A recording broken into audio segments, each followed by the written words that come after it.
Здравствуйте, друзья! Сегодня у нас 6 июля, четверг.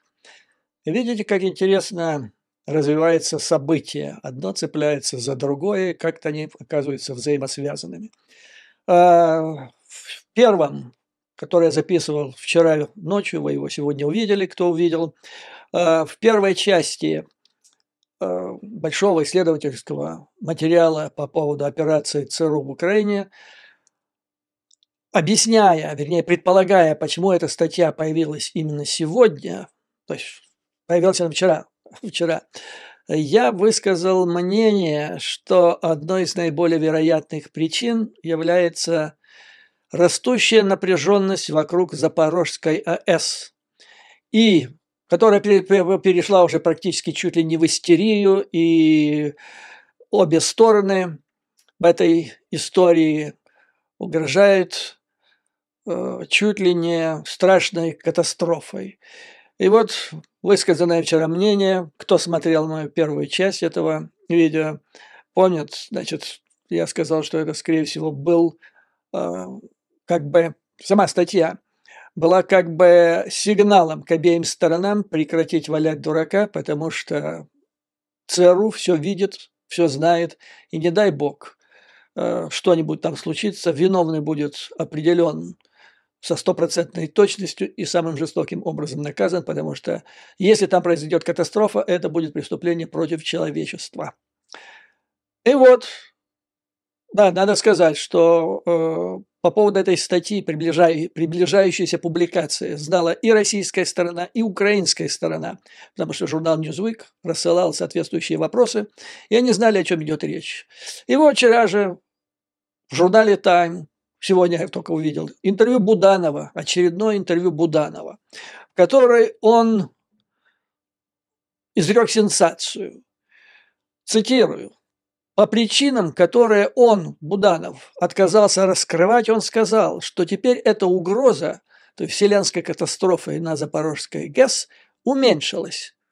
Хотя, пишет газета, еще в среду президент Зеленский предупредил, что оккупационные силы закладывают там взрывчатку.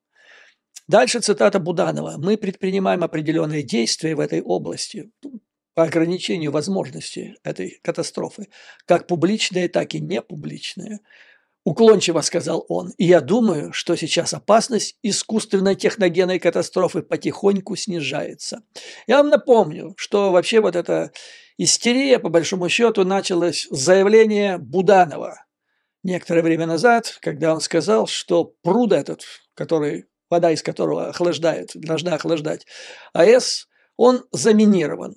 В ответ на это последовало заявление Рафаэла Гросси, шефа МАГАТЭ, который сказал, у нас там находятся свои люди, они не видят никаких мин. Но, тем не менее, Буданов стоял на своем, значит, зарядил на это дело президента Зеленского, там что-то новое начали находить.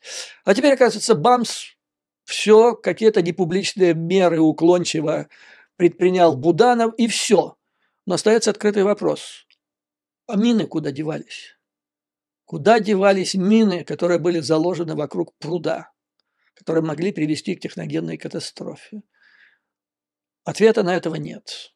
Ну, как говорит Буданов, мы предприняли определенные действия. Я думаю, что несколько ночей подряд, видимо, лично он до интервью журналу Time лично разминировал этот пруд, изъял эти мины, и теперь человечество спасено.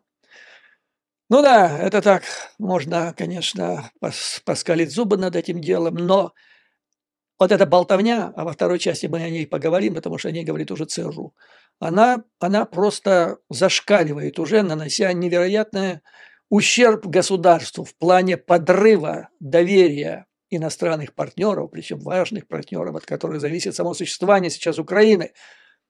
Оно просто уничтожается вот этой болтовней. Вторая важная тема. «Зеркало недели» сообщает о том, что Министерство обороны пропало 36, Украина, естественно, 36 миллиардов гривен.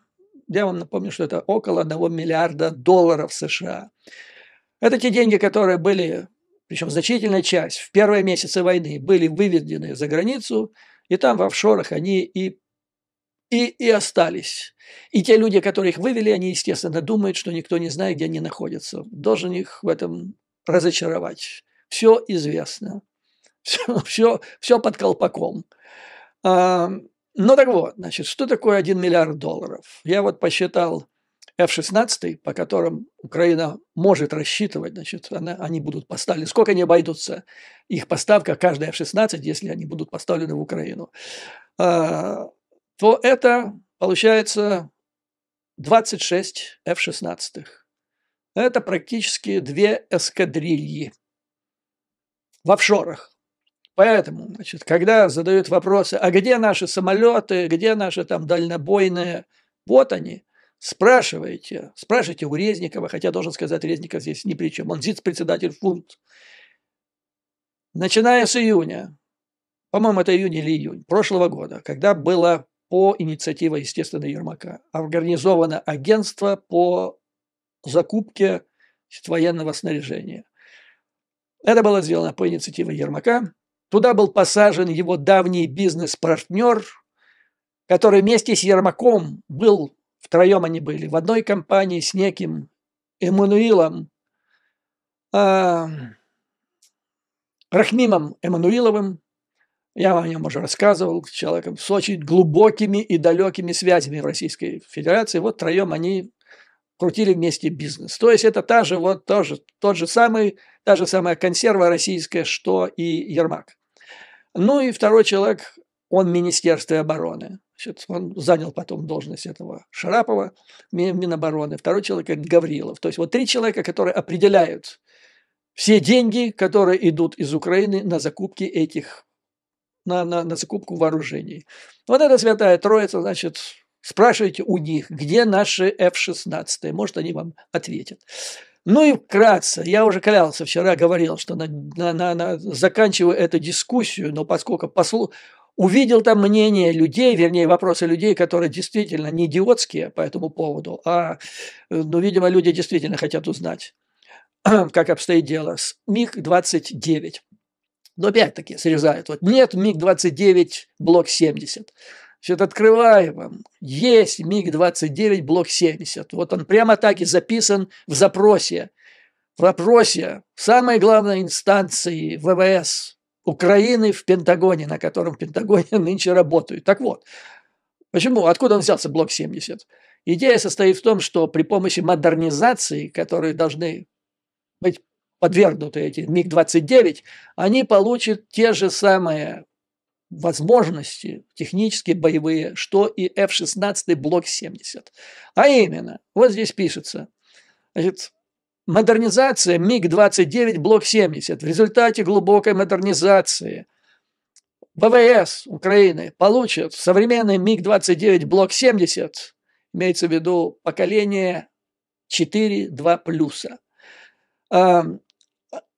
Самолета-истребителя, который будет полностью приспособлен к стандартам НАТО и обеспечит ту же самую передовую авионику и возможность несения соответствующего оружия, как и F-16 блок 70/72, в смысле такой же боевой активности, но гораздо более по гораздо более низким ценам. Теперь некоторые пишут, а где же они, их нету.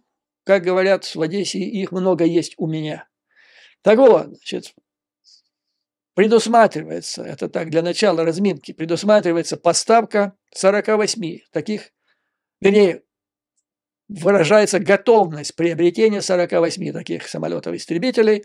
Для начала первая эскадрилья, которая может быть поставлена в ВВС Украины в течение 6 месяцев с начала модернизации, а затем, после этого, каждые 30 дней по полэскадрильи, пока не будет это все.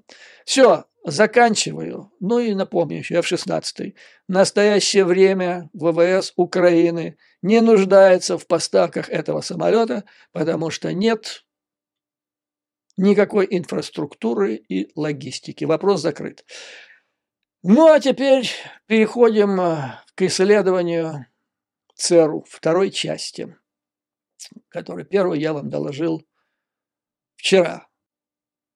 И закончил я на том, каким образом ЦРУ организовывает свою тайную, секретную работу под прикрытием официальной, не секретной работы. Лучше, кстати, маскировка в разведке, когда нелегальная, конфиденциальная работа маскируется официальной работой. Как смотрят, все вроде нормально. На самом деле этот чемодан имеет второе совсем дно. Так вот, значит, на основании чего все это делается? После начала агрессии Российской Федерации против Украины Байден подписал директиву национальной безопасности, а также президентское заключение, которое санкционирует. То есть для этого надо было специальная директива в области национальной безопасности, которая санкционирует тайные операции против России в связи с ее агрессией против Украины. В этой связи между Пентагоном и ЦРУ были установлены, как он назвал, полосы движения. Ну, как на хайвее. Как это было сделано в Афганистане сразу после 11 сентября. Бернс, директор ЦРУ и министр обороны Остин, работают в тесном контакте. Отношения двух ведомств, по мнению ЦРУ, никогда не были лучше. Это уникальный случай, потому что это редкий случай. Обычно между военным и гражданским разведывательным ведомством, ЦРУ это гражданское разведведомство, всегда какие-то терки. В России, в Советском Союзе, в России это сплошь и рядом. И тут... Да, в Афганистане не совсем было хорошо. И тут, слава богу, все замечательно. Полное взаимопонимание между Пентагоном, ЦРУ. И учитывая то, что Бернс имел долгую плодотворную карьеру в Госдепартаменте, и там сейчас сидят правильные люди на правильных позициях, к ним примыкает и Госдепартамент. То есть вот эта тройка, из которой главную роль как бы царя по Украине сейчас играет ЦРУ, и два мощных союзника. Против них выступает, против, я имею в виду, в обсуждении проблем, принятия решений, группа, условно назовем ее группа Салливана, то есть это группировка некоторых сотрудников аппарата Совета национальной безопасности. Но, повторяю, очень важно, что Байден назначил главным смотрящим по Украине ЦРУ, а значит Бернса. И вот из того, что я вам излагаю, и из того, что ЦРУ, я вам давно уже рассказывал, занимает самую жесткую позицию в отношении коррупции и необходимости борьбы с российской агентурой в Украине, то есть вот эта история о том, что Бернс якобы является чуть ли не консервой Москвы, она не имеет никакого смысла. То есть ЦРУ под его руководством – это самая жесткая организация сейчас, которая требует самых кардинальных и правильных, с моей точки зрения, мер. И так, значит, ЦРУ развернула как бы в двух плоскостях работу. С одной стороны, это две масштабные сети. С одной стороны, это официальная сеть, в том числе и поставок. А с другой стороны, это тайные операции в плане и поставок техники, и обучение этой техники, и использование этой техники. Это именно черная тайная операция, потому что, вы помните, Байден официально говорил и продолжает говорить, что наших военнослужащих там нет. И он, по большому счету, где-то не кривит душой, потому что ЦРУшники, они не являются военнослужащими. То есть, если туда человек придет, уже там в звании в каком-то военном, с военной службы, оно за ним сохранится, но не будет считаться военнослужащим. Важным, сейчас переходим к интереснейшей теме, чрезвычайно важно следующее. Невозможно проводить масштабные операции, которую Байден поручил ЦРУ в Украине и в связи с агрессией Российской Федерации, без масштабных контрразведывательных мероприятий, направленных на то, чтобы помешать российскому шпионажу. И это является основной работой агентства ЦРУ. Разведка российская очень активна в Украине, говорят эксперты в области разведки, которыми разговаривал Newsweek. И американская разведка понимает, что почти все, чем США делятся с Украиной, а делятся они очень многим. Как предполагается, также попадает к российской разведке. Вот вам, господа, то, о чем я им говорил уже давно. И следы к этому всему ведут к Вагнер-гейту. Можно, конечно, закрыть глаза, уши, спрятать голову то ли в песок, то ли в кусты, делать вид, что ничего не произошло. Это ничего не проходит незаметно. И то, что там наночаси, и то, что в Украине люди, в отношении которых высказано было подозрение, так ничего членораздельного не промычали. Это не значит, что им удалось сорваться с крючка. Но я думаю, что вопрос не только касается Вагнергейта, а и многочисленных последующих событиях, о которых мы также говорили. И в ответ на то, что я вам рассказывал, мне тролли ермаковские откладывали личинки на форуме обычно такими: где ваши доказательства? Опять никакой конкретики, факты давай. Ну вот вам ЦРУ говорит. То есть о масштабном проникновении российской разведки в Украине. Причем дальше пойдет речь о том, куда они проникли.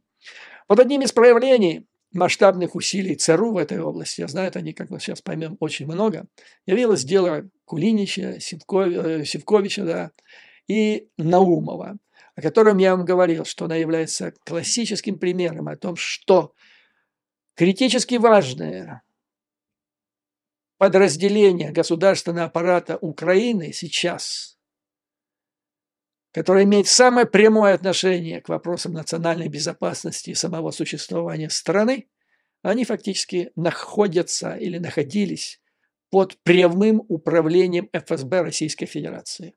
Это вот пример, цепочка. Из резидентуры ФСБ, работающей в Москве на Котельнической набережной, в которой работают Сивкович и Клюев, поступает указание по телефону агенту российских спецслужб Кулиничу сделать так, чтобы Наумов был назначен на должность первого заместителя председателя СБУ. Вы вдумайтесь в эту должность. Это первый заместитель директора ЦРУ, допустим. Кулинич, естественно, не может это сделать сам, несмотря на то, что он полковник. Он не может назначить на эту должность. Но он идет в сеть, он идет к другим агентам Российской Федерации в Киеве. Вы можете представить себе уровень влияния этих агентов, если они могут обеспечить назначение человека на должность первого заместителя председателя СБУ. Вы только подумайте об этом. Что это значит? И, кстати, это дело стало известно только благодаря ЦРУ. Они же сделали этот перехват телефонный, они передали в соответствующие инстанции Украины, пригрозив, что если не будут предприняты конкретные меры, то это все будет обнародовано, будет большой скандал. Ну, последовал, значит, арест Кулинича, Наумов сбежал, Сивкович как бы там затаился, но это все локально. Если это дело распутывать по-человечески, как надо, профессионально, то надо дойти, это можно сделать, я понимаю так, да, пройти всю цепочку, каким образом и кто в конце концов. Ну, я понимаю, что, наверное, это подписал Зеленский, но самое главное там не Зеленский даже, а кто ему положил на стол проект приказа или президентского указа о назначении Наумова. Еще раз повторяю, это вот ЦРУ сделано, когда уже было невозможно терпеть. Это одно, значит, из вкладов. Если бы не ЦРУ, Наумов бы сейчас руководил бы СБУ, Ваня Баканов был бы на своем месте, а может быть, Ваню и отправили бы куда-нибудь более престижную или легкую, приятную должность. А в СБУ руководил бы агент российских спецслужб Наумов. Далее в статье цитируются представители американского разведывательного сообщества, которые говорят: внимание, господа, нам удалось выявить российских шпионов в правительстве и вооруженных силах Украины, а также в различных других точках цепочек поставок вооружений. Давайте хорошо подумаем над этой фразой. То есть она очень короткое предложение, но это просто бомба. То есть нам пока украинская сторона, украинские спецслужбы, органы правопорядка или кто там этим делом должен заниматься, не говорили о выявленных российских шпионах в правительстве. То есть они там еще сидят, работают. А также в вооруженных силах Украины.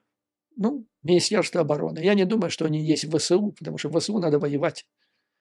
Там люди воюют, там жизнью рискуют. А агентура, она, как правило, сидит на более теплых местечках. Правительство. А я вам рассказывал, что 12 января прошлого года приезжал директор ЦРУ, да вы сами знаете, но привез с собой список из 50 лиц. Вот там-то, наверное, и были вот эти люди в правительстве. Потом ЦРУ очень возмущалась. Да, Барнс потребовал их убрать и подвергнуть причитающейся или подобающей по закону процедуре расследования и привлечения к ответственности, ибо непривлечение к ответственности ведет к новым, еще более тяжким преступлениям. В ответ сокрушалась ЦРУ. Зеленский уволил 10 наименее, так сказать, опасных из этого списка. 35 человек там было. 35. 10 было уволено, но никаких расследований, никаких раскрытия шпионской деятельности не последовало. А некоторые из них, как потом оказались, переместились с одной должности, где он имел доступ ко всей информации секретной, которая только поступала в Украину со всех сторон, включая ЦРУ. Их переместили на другие места. Ну, в частности, была информация, о которой сказал, если я не ошибаюсь, полковник Червинский, которого сейчас всеми силами хотят загнать за решетку за то, что человек много знает. Так вот, он говорил о том, что Демченко один из самых одиозных российских агентов, как утверждают и американцы, да, и Россия в украинских СМИ об этом было. Он получил должность высокую в СВР Украины, где якобы имеет доступ тоже к секретной разведывательной информации. Но говорят, что там его не любят, там понимают, кто он такой, как-то так стараются ничего ему не показывать, чтобы ничего не видел, не слышал. Но полет-то какой, с какой наглостью, знаете, оберегают российскую агентуру люди, которые облечены самыми необходимыми и важными для этого полномочиями в Украине. Да? То есть заметаем, что ЦРУ выявила российских шпионов в правительстве, в вооруженных силах Украины. И все это есть в папочках, так же, как все есть по поводу того, сколько и куда было переведено якобы исчезнувшие деньги, знает, кто подписывал, как и так далее. И все это никуда не уйдет. И получается, что вот с каждым таким ходом эта группировка ультракоррупционеров и одновременно по совместительству российских агентов в украинской владе, она, как Путин в России, она все больше дальше загоняет себя в угол, потому что сейчас такая ситуация, вот я говорю с представителями, которые в отставке или на пенсии американских правоохранительных органов, они в недоумении, они говорят, о чем думают эти люди, как они собираются тратить эти деньги, к ним же придут потом. Закончится эта война, рано или поздно придут. Куда они могут убежать? Вот вопрос. Ну, это получается как наркомания. Или как Путин, который понимает, что он загоняет. Наверное, понимает, но ничего сделать уже не может. Вот так. А вы спрашиваете, почему руки жмут и так далее. Да потому что ЦРУ еще не доложила. Потому что нету смысла. Потому что Салливан говорит не на часе, давайте сначала очень высокие ставки, давайте сначала порешаем главный вопрос, а потом мы с ними сделаем то, что в свое время сделали с Норвегой. Надо будет, приедем, прилетим, высадим десант, за руки, за ноги вытащим и поволочим куда надо, для того, чтобы держать ответственность за то, куда было раздеребанено, ну, в данном случае, если верить «Зеркалу недели», около миллиарда денег из кармана американских налогоплательщиков, которые поступили в Министерство обороны для обеспечения обороны Украины, которые были нагло украдены, часть из них в первые же месяцы российской агрессии. Дальше. Как говорится в статье, поскольку через Восточную Европу начало поступать оружие на миллиарды долларов, еще одним вопросом, над которым работает ЦРУ, стала задача борьбы с коррупцией. Это оказалось серьезной проблемой. С первых же месяцев.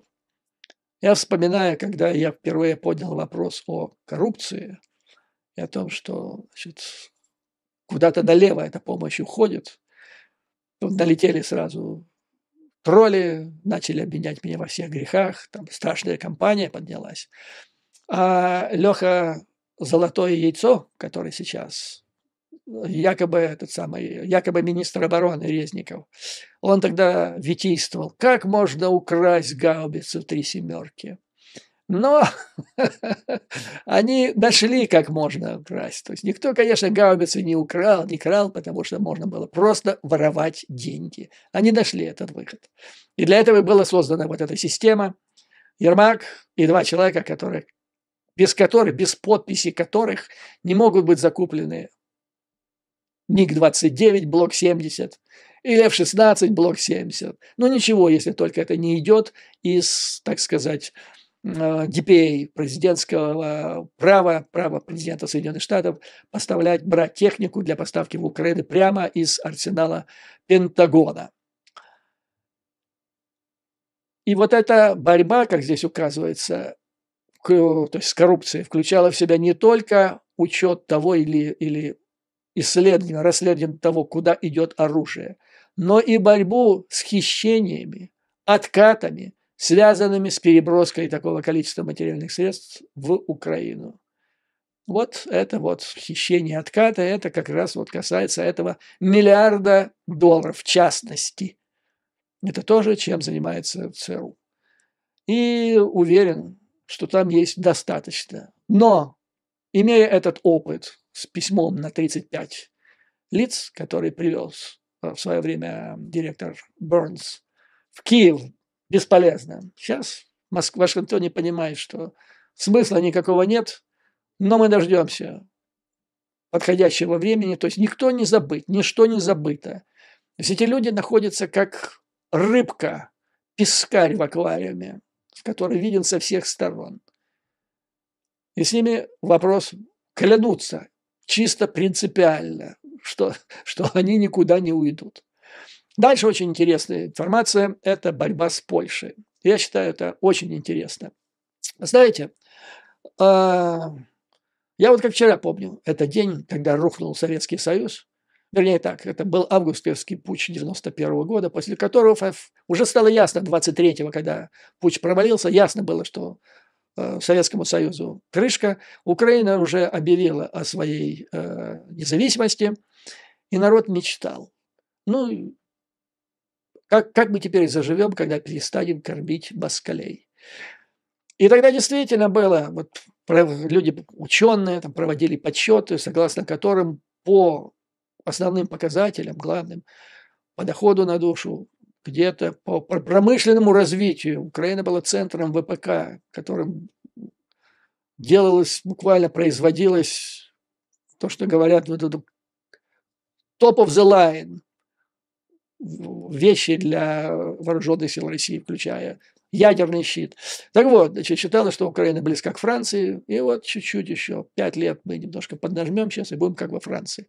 А поляки, то есть в 92 году, это тогда, когда Москву кормили американцы, то есть самолеты НАТО садились на аэродромы, Чкаловска, в частности, Москвы, и привозили еду, потому что полки гастронома, продовольственных магазинов там было, хоть шаром покати.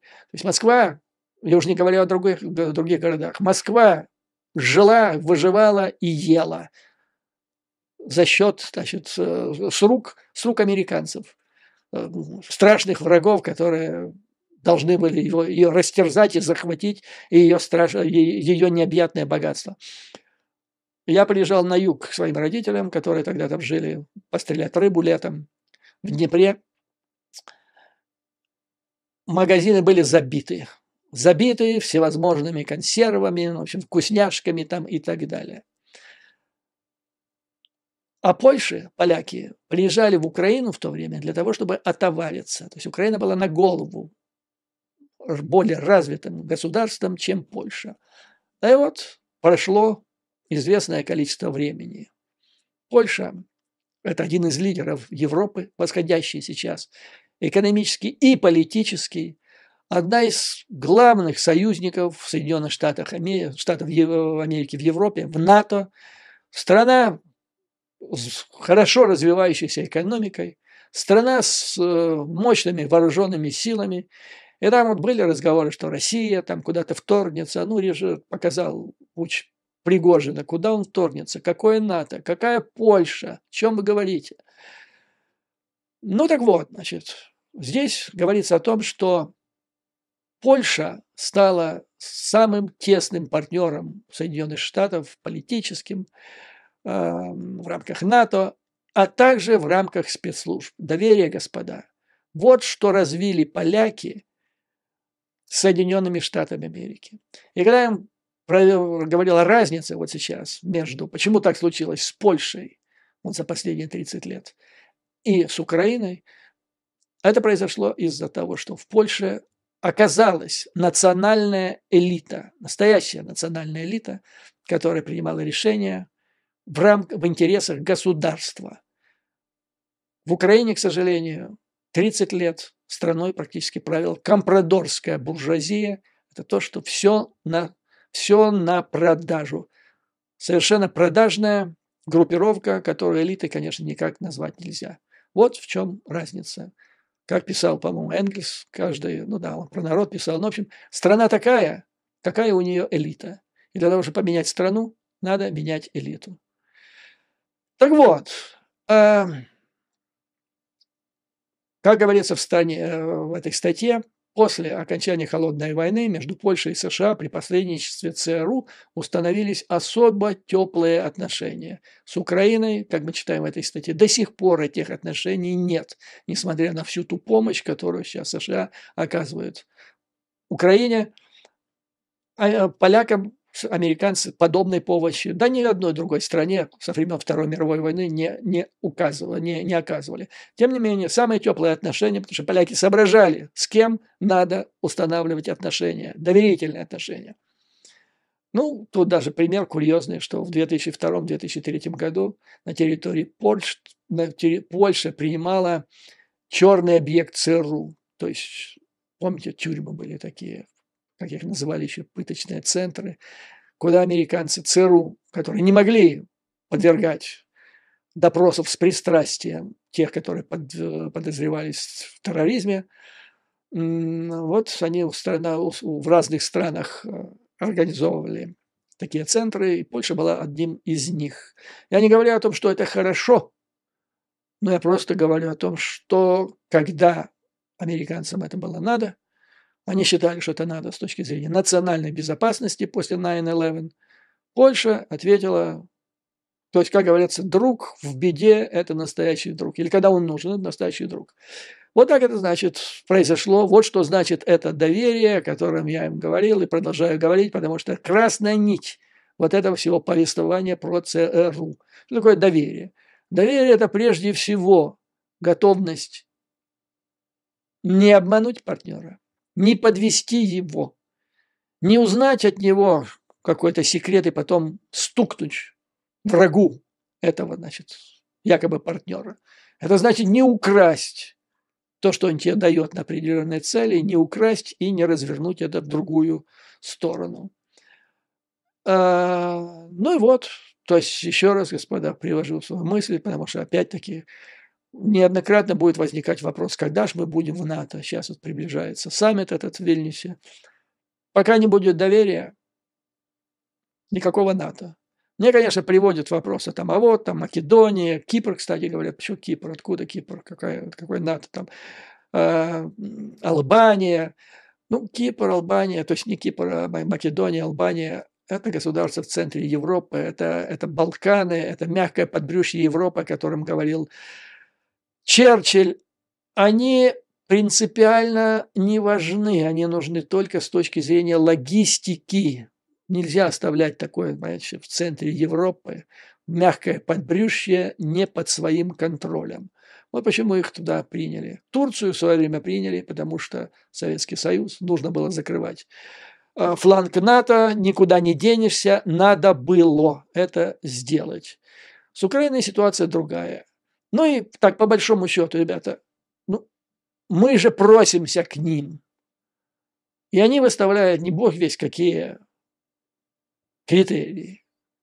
Они выставляют критерии. Страна должна соответствовать политическим, а это вот оно и есть. Доверие, структура государства соответствующая, не мафиозная, антиконституционные органы власти должны править страной, а то, что положено по Конституции. То есть мы к ним просимся в гости. Ну, не хотите, ну, не хотим мы выполнять то, что они хотят. Ну, тогда до свидания, никто же не будет обижаться. Вот, то есть, хочешь, не хочешь, хочешь НАТО, изволь. Не со своим уставом, а по уставу НАТО. Так вот, значит, Польша официально стала центром ответных мер НАТО против России. Ну и вообще не только против России, но в помощи Украине. А тут и прием сотни беженцев, которые спасались от боевых действий от агрессора. Потом стал крупнейшим, Польша стал логистическим центром для переброски оружия. Был создан передовой штаб 5-го армейского корпуса. Появились дополнительные, хранятся здесь дополнительные боеприпасы для использования в случае необходимости против вооруженных сил Российской Федерации, если в этом понадобится. И сейчас в Польше находится около 10 тысяч американских военнослужащих, и Польша запросила разместить на ее территории ядерное оружие, а также, значит, закупает F-35, что в комбинации с ядерным оружием полностью закроет восточный фланг НАТО от Мордора. Но настоящая цель Польши – это ее роль в тайной войне ЦРУ, о которой мы с вами говорим. Значит, в чем они сотрудничают? Прежде всего, огромные масштабы сотрудничества в области сбора разведывательной информации. Самое главное. И здесь вот что делала ЦРУ. ЦРУ не удавалось во многих других странах, регионах. Это агентурная разведка, то есть получение информации именно из человеческих источников. Не электронная разведка, а агентурная, которая, я вам рассказывал, сейчас напомню, то есть при помощи электронной разведки можно определить, где находятся ракеты противника, сколько там пусковых установок и так далее. Но только имея агентурную разведку, можно узнать, будут ли эти ракеты запущены, а если будут, то как. То есть это ценность агентурной разведки, она иногда бывает неоценима. Так вот, значит, с территории Польша используется как база для агентурной разведки Соединенных Штатов. Здесь проводятся операции по связи с агентами из Российской Федерации, из Украины. Здесь так написано, поэтому не обвиняйте меня, бдительные зрители, в том, что я раскрываю секреты, они уже раскрыты в этой статье. Здесь же проводятся кибероперации силами Центрального разведывательного управления в контакте и в сотрудничестве с польскими партнерами. Ну и пример сотрудничества. Всем памятный эпизод, когда в районе этого самого населенный пункт Пшешов, да, упала ракета. Дело было так, как здесь описывается. В ноябре прошлого года Бернс находился в штаб-квартире турецкой разведки в Анкаре, там встречался с Нарышкиным. В ходе встречи, значит, они подчеркнули, что будут придерживаться вот этой формулы, к которой присоединилась и Украина. Я подчеркиваю, и Украина. То есть поставки оружия в Украину крупномасштабные с лета начались после того, как президент Зеленский дал согласие, что техника будет использоваться, то есть оружие только в рамках границ. Здесь было подтверждено это, чтобы не было эскалации. Американцы планировали усилить, так сказать, летальность в следующих пакетах этой помощи. Но в то же время директор ЦРУ предупредил Нарышкина, что США не потерпят ядерных угроз или эскалации. И вот из Турции он полетел в Украину. Ну и пока пишется вот здесь, пока он был в пути, в польском городке Пшеводов упала ракета. Пшеводов находился в 20 километрах от границы. Помните, шум был, какой там, 5-я статья, российская ракета, не взорвалась ракета. Дальше. Бернс срочным образом летит в Вашингтон. Решается вопрос, кстати, 5-я статья, вопреки многочисленным заблуждениям, широко распространенному заблуждению, не означает автоматического начала войны НАТО против страны, которая там напала. Да?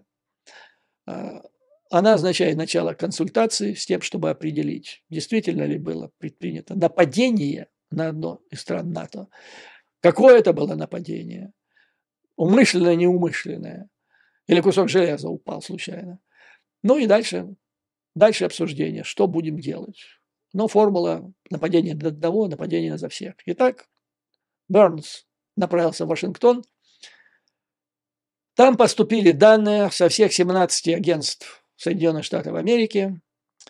И там эти данные показали, что американская разведка, отслеживая тепловые сигнатуры, как это называется, по которым отслеживается каждый запуск ракеты, сразу же поняла американская разведка, что эта ракета была выпущена с территории Украины, а не из России. Это оказалась украинская ракета класса «Земля-воздух», которая вышла из строя. То есть, поэтому она не разорвалась. Бернс получил эти данные в Вашингтоне, незамедлительно передал это польскому президенту Анджею Дуде, и, как пишется здесь, один кризис был предотвращен. То есть мое отношение к этому звучит все логично, без глупости, как, допустим, вот утверждение, что это украинская сторона взорвала «Северный поток-2», это явная глупость. Здесь все звучит. Ну, конечно, люди, склонные к конспиративным теориям, конспирологии, будут сказать, там это прикрыли, не было там никаких сигнатур. Ну, что можно ответить на это, господа? Продолжайте думать так. Продолжайте думать, потому что никакие обсуждения на эту тему, что это все-таки не так, а вот так, как сказал, как пишет, значит, Newsweek, они бессмысленны просто. То есть один кризис был предотвращен, как говорится в статье, но назревали новые. Удары по России, по объектам внутри России продолжались и даже усиливались, что противоречило основному условию США по поддержке Украины. В России произошла череда загадочных убийств и актов саботажа, то есть диверсионных актов, некоторые из которых происходили в Москве и окрестностях. Некоторые из этих нападений по заключению ЦРУ имели внутреннее происхождение. То есть кто-то сделал внутри России руками тех же самых россиян. И в этом даже подозревали или не подозревали, а ЦРУ сделал вывод, что они были совершены нарождающейся российской оппозицией. Вот что важно. Я до сих пор, для меня это откровение, я до сих пор не слышал и не было оснований предполагать, что в России может развиться вот до такой степени оппозиционное движение. Казалось, что его заколотили наглухо. Если оно действительно есть, то это очень обнадеживающий признак. Но другие, как пишется в статье, были делом рук Украины. То есть тут пишется невозможно, невероятно, однозначная позиция ЦРУ. Хотя не во всех случаях аналитики были уверены, что о этих операциях заранее знал Зеленский, и что он дал указания их провести или их утвердил. То есть, видите, Зеленского держат как бы в стороне. Ему дают возможность сохранить лицо и сберечь себя но для семьи, для себя и для истории. У него есть шанс. И дальше тут еще будет аналогичные пассажи по этому поводу. Но затем произошел взрыв грузовика на мосту через Керченский пролив. Это было в октябре месяце. На что Россия ответила многочисленными атаками на цели в украинских городах. По этому поводу Белый дом заявил, когда Россия начала удары в ответ за Крымский мост по гражданским объектам, по городам, Белый дом заявил о том, что эти атаки только еще больше укрепляют нашу решимость поддерживать народ Украины столько, сколько потребуется. Это была официальная позиция Соединенных Штатов Америки. Однако, как пишется в статье, за кулисами, подальше от средств массовой информации, ЦРУ пыталась выяснить происхождение вот этого нападения. И дальше интересная цитата. После нападения на Крымский мост ЦРУ знала, что Зеленский либо не полностью контролировал своих военных, либо не хотел знать о их определенных действиях, как говорит сотрудник военной разведки РУМО. То есть из этого следует, что надо полагать, такую операцию в Украине могло совершить только одно ведомство – это ГУР. То есть, если так, Зеленский либо не полностью контролировал, либо не хотел знать, то это значит, что он дал карт-бланш Буданову, или же, что Буданов вышел из-под контроля.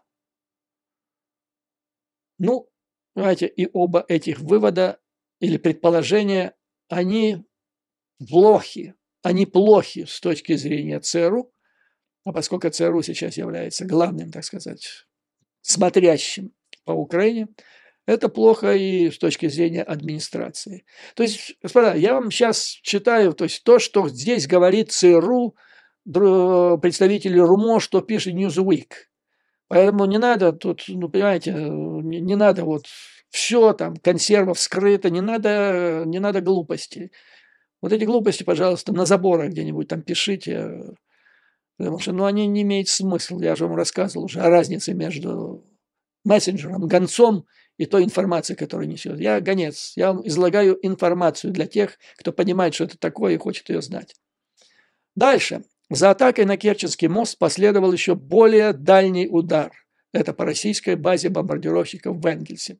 Я считаю, что это был блестящий удар. Кстати, по поводу Крымского моста. Я вообще считаю, что я придерживаюсь по этому поводу позиции генерала Ходжеса, который считает, что нужно прежде всего перекрыть вот этот северный коридор, который соединяет Крым с остальной частью Украины, и уничтожить Керченский мост, и таким образом изолировать Крым. Это должно быть частью наступления ВСУ. Для этого необходимы соответствующие вооружения. И у меня вот такое впечатление, что они в ближайшее время могут поступить. Она сейчас обсуждается. Только вот самое главное, я вот боюсь, что опять сейчас последует какая-то фигня, инспирированная, глубоко законспирированным кротом Российской Федерации в Киеве, который опять совершит какую-то гадость, которая помешает в Белом доме принять правильное решение. Вот я чего опасаюсь больше всего. Что касается Энгельса, да, надо уничтожать эту базу, не только такую, а и другие базы.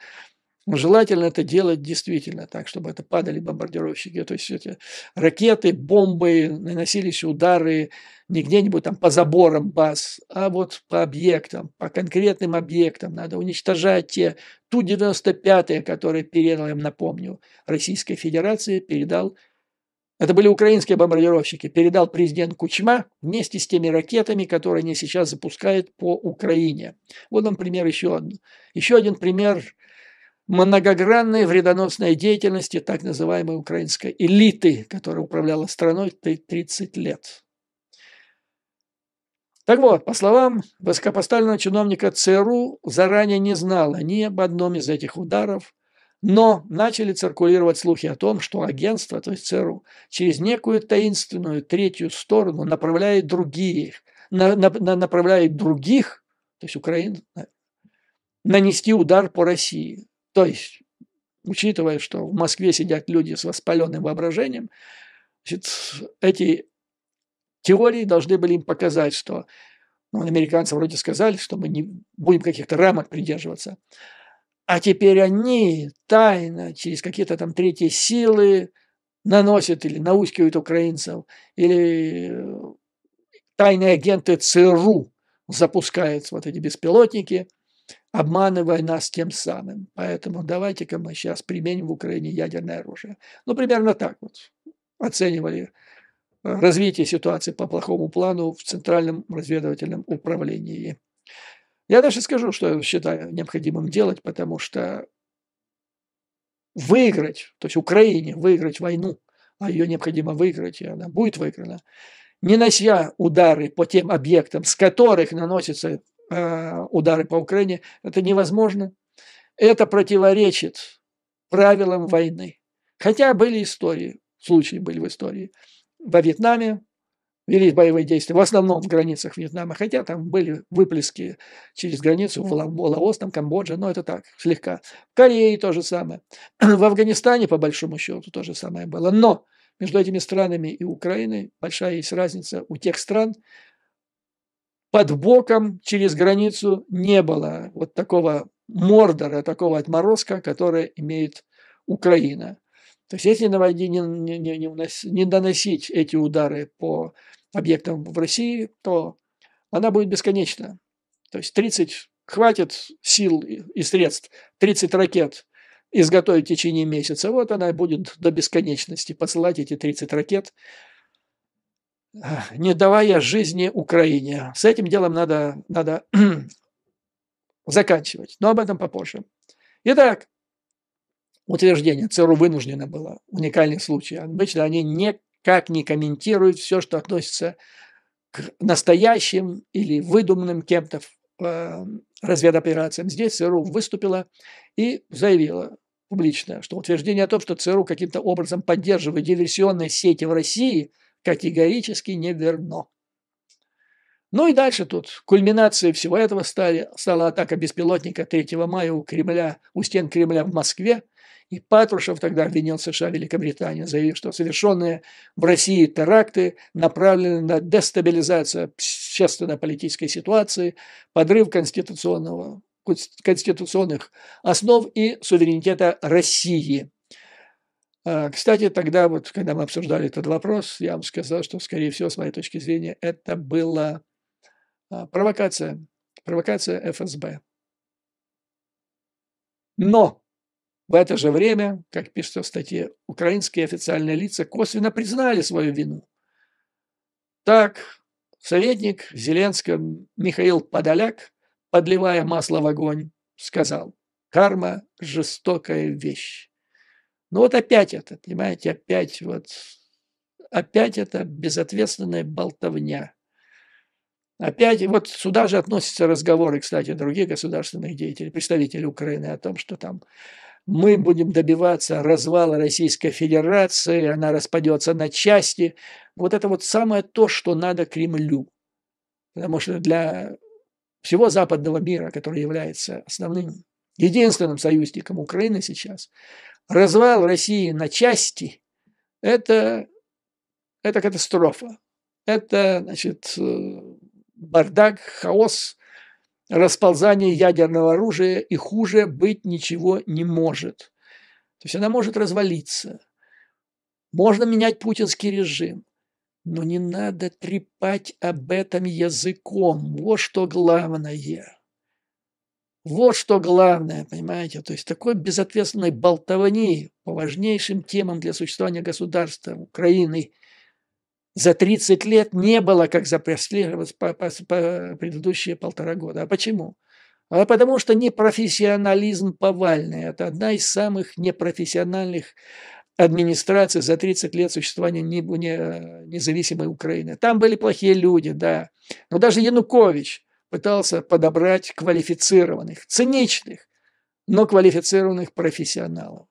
Потому что пиар, понимаете, пиар на пеньках Януковича, он другой пиар, чем требуется от самого крупного по территории в Европе государства, такого как Украина. Это разные вещи. Это все равно как футбол, сборная Бразилии или команда Барселона и там Урюпинский Газмяс. Это вот меня спрашивают, а кто такой владелец, я упомянул в прошлом этом самом, кто владелец пивных ларьков в Киеве. Я вам покажу это. Откопали в интернете видео, сделанное в 2012 году, когда в Киеве начали закрывать нелегальные ларьки, которых расплодилось невероятное количество. 40 их там уничтожали прямо на месте, в которых торговали пивом и сигаретами. И там интервью Ермака. Часть из этих пивных ларьков принадлежала ему. Вот чем человек занимался в 2012 году. Потом он был внештатным советником члена организованной преступной группировки по фамилии Тадеев. И вот теперь он руководит государством, крупнейшим по территории государством Европы в тяжелейший момент ее истории, который, вот как говорят, исход этой войны может стоить многое для всего мира. И он уже международный государственный деятель. Это трагедия. Это трагедия для государства. Это качество так называемой элиты. И дальше я подхожу к концу. Что сказал высокопоставленный представитель польского правительства, заявил Newsweek, что возможно будет что, скорее всего, невозможно будет убедить в Киев соблюдать соглашение о недопущении военных действий, которые он заключил, чтобы ограничить войну. И я согласен. И не надо его.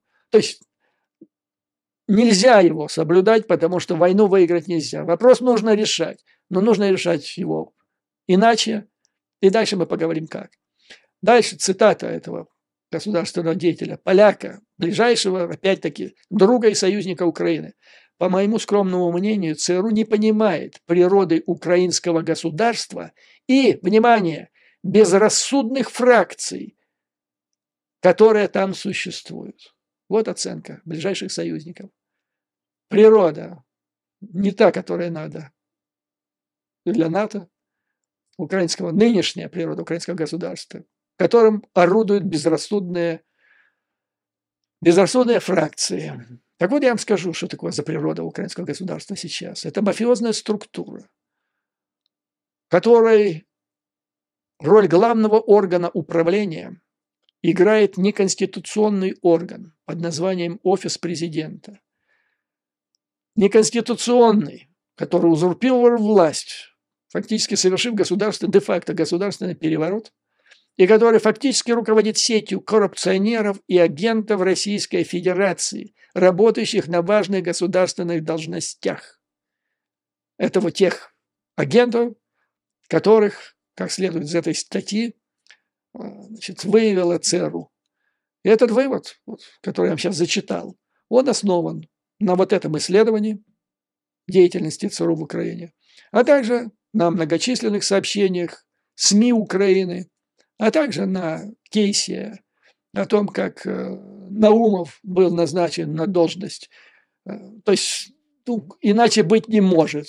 Иначе быть не может. То есть Наумова на эту должность с подачи Кулинича могла назначить только вот эта сеть, работающая под контролем российских спецслужб.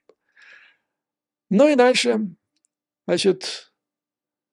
представитель РУМО военной разведки Соединенных Штатов подчеркнул, что диверсионные атаки и трансграничные бои или удары, то есть по российской территории, создают совершенно новые сложности и продолжение украинских диверсионных актов, тут написано саботажа, которые могут иметь катастрофические последствия.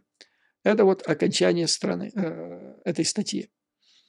И вчера, когда я подготовил, в принципе, обе части, комментарий написал к вот этому последнему пассажу, что, возможно, не случайно Публикация статьи совпала по времени с эскалацией вокруг Запорожской АЭС.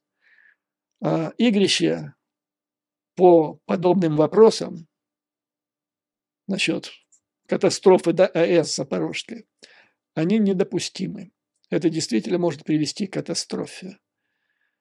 Ну и, слава богу, Буданов быстренько отреагировал и сказал, что напряжение спало. Надо, я так полагаю, что ему присвоят или очередное звание, или самый главный орден. Он, видимо, сам ночью разминировал весь тот пруд, который предварительно по добытой им совершенно точной информации, который до этого был заминирован. Ну вот, господа, значит, статья закончена, масса информации, и я думаю, что надо совершенно отдельное видео посвятить следующее, общему вопросу. То есть обсуждение ситуации, где мы находимся реально, имея ту информацию, которую мы с вами уже имеем, и какой выход может быть. Есть всегда два вида варианта решения вопросов. Первый – шеф, все пропало, конец света, гипс снимают, клиент уезжает, все, жизнь закончена. Есть другой вариант. Найти нужно хотя бы один фактор, опираясь на который, распутывая, раскручивая, работая над которым, можно прийти к положительному результату. Вот это надо сделать. Я считаю, что есть достаточно вариантов. То есть сейчас лучше. Вы понимаете, что произошло? Я вам говорил еще, по-моему, месяца или два назад, что ЦРУ среди этих ведомств различных Соединенных Штатов Америки, ЦРУ наиболее информирована, потому что она наиболее информирована, что происходит в руководстве Украины, оно хочет и настаивает на принятии жестких мер против коррупционеров и российской агентуры, но пока они были сдерживаемы, скорее всего, этой группой условной Салливана в Совете Безопасности, эту статью я расцениваю как ход. То есть ЦРУ перешло в наступление. Почему оно произошло? Потому что накануне предвыборная кампания Соединенных Штатов Америки. И на это, видимо, был сделан расчет. И смысл этого хода состоит в том, что, ребята, у нас есть два варианта. Или в ЗАГСе, или к прокурору. Потому что наш опыт, в частности, в Афганистане, показывает, что с совершенно скоррумпированной властью ничего, какие не были бы высокие ставки, ничего достигнуть нельзя вообще. То есть можно 20 лет платить деньги в надежде, что все это что-то будет достигнуто, а потом все равно рухнет. То есть надо или зачищать, или закрывать проект. То есть ЦРУ пошло вперед. Но мы теперь знаем, что это главная организация, охранное ведомство США, которое отвечает за Украину. Я считаю, что это союзник сейчас. То есть вы мне сколько вопросов задавали. Когда же начнется эта борьба? Я склонен считать, что это ответ на вопрос о готовности сделать это незамедлительно. Но предлагаю обсудить это в деталях в следующем видео. И поговорим, так сказать. Каждый выскажет свои мнения по этому вопросу. Критерии одни. Для меня красная линия. Украина должна победить. Победа должна заключаться в том, чтобы полностью очистить территорию страны от Мордора. И дальше нужно сделать так, чтобы Мордор после этого не имел возможности нанесения ударов по территории Украины со своих объектов, глубинных объектов на своей территории. Это можно сделать, теоретически, с возможным, так сказать, дипломатическим, политическим урегулированием, созданием демилитаризованной зоны, введение туда войск ООН, чего угодно. Просто теоретически сейчас сказываю. Или же Украине нужно иметь оружие возмездия. И враг должен знать, что это будет всегда око за око, зуб за зуб, как это делает Израиль. Но предлагаю это обсудить конкретно по пунктам в следующем видео. А пока, дорогие друзья, Да, еще скажу, этот вопрос нужно решать до января 2025 года, потому что будет дальше, я имею в виду предстоящие выборы в Соединенных Штатах Америки, лучше до этого не ждать. Какой, как мне пишут, вот бидон, не бидон, я боюсь, как бы не настал такой момент, когда, дорогие друзья из Украины, вот которые сейчас называют его бидоном, вам не пришлось бы лить горькие слезы, потому что бидона с нами, бидона больше нет, так называемого, да, в Белом доме. Ну вот, поэтому это оптимистические ноты. И на этой ноте слава Украине и вооруженным силам. Враг будет разбит, победа будет за нами. А вам, дорогие друзья, как всегда, мужества, выдержки и неуклонной, несокрушимой веры в нашей неизбежной победе. До новых скорых встреч.